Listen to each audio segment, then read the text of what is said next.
अच्छा स्वामी जी, अब विषय ये है कि गर्मी में स्किन की बहुत सारी प्रॉब्लम होती है उसी के अकॉर्डिंग। स्वामी जी, स्किन की जो परेशानियां हैं, बहुत देर तक अगर सन का एक्सपोजर हो तो शरीर पर चटके चटके जैसे छोटे छोटे दाने दाने जैसे होने लगते हैं।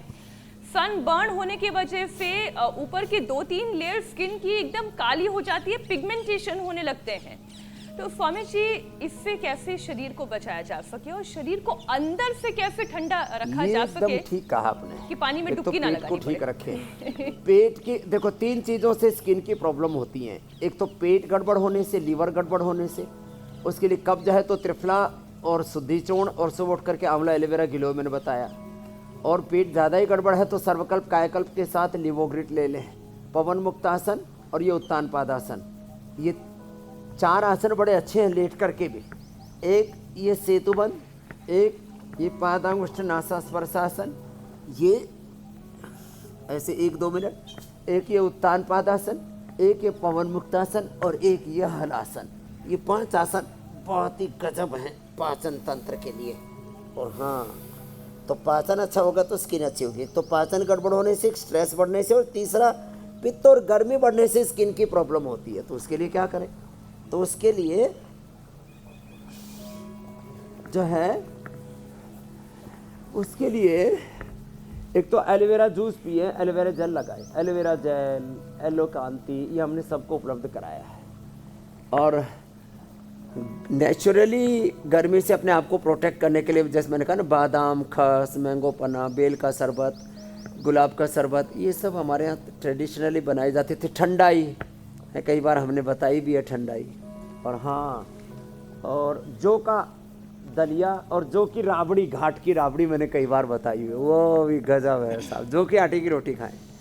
जौ का आटा और जौ का दलिया पहली बार देश में हमने उपलब्ध कराया, नहीं तो ये घरों में बड़ा इसका बनाना बड़ा क्रिटिकल प्रोसेस होता है। जौ को पहले भिगो, फिर कूटो, फिर सुखाओ, क्योंकि जौ के ऊपर मोटा ब्रान होता है, मोटा छिलका होता है, उसको उतारने में बड़ी मेहनत लगती है, उखल मुसल में बड़ा भयंकर कूटना पड़ता है। हमने उसकी पहली बार मशीन डिज़ाइन करवाई और उसको प्रोफेशनली हमने सक्सेस करके दिखाया।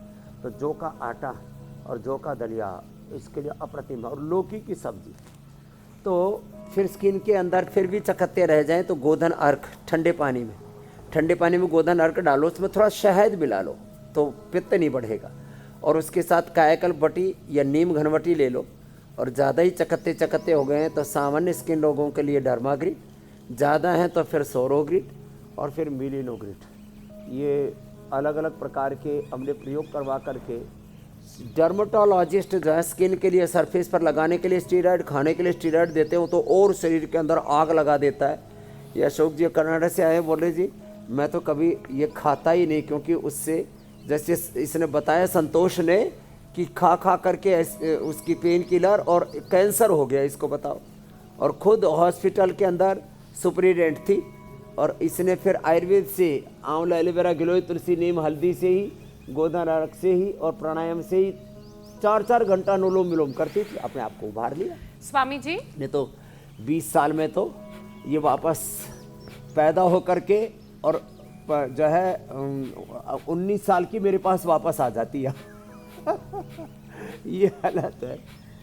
स्वामी जी, जौ की राबड़ी और बाजरे की राबड़ी का आपने जिक्र किया। अभी मैं अपनी एक मित्र से मिली, उनका एक बच्चा है छोटा सा, तो मैंने उनको पूछा आप क्या खिला रही हैं, तो उन्होंने कहा बाजरे की राबड़ी खिला रही हूँ, राजस्थान से वो आती हैं, बहुत गर्म इलाका है।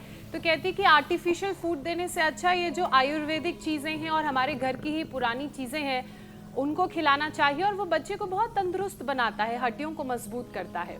तो आपकी बातों का असर देश ही नहीं दुनिया के हर एक कोने तक हो रहा है।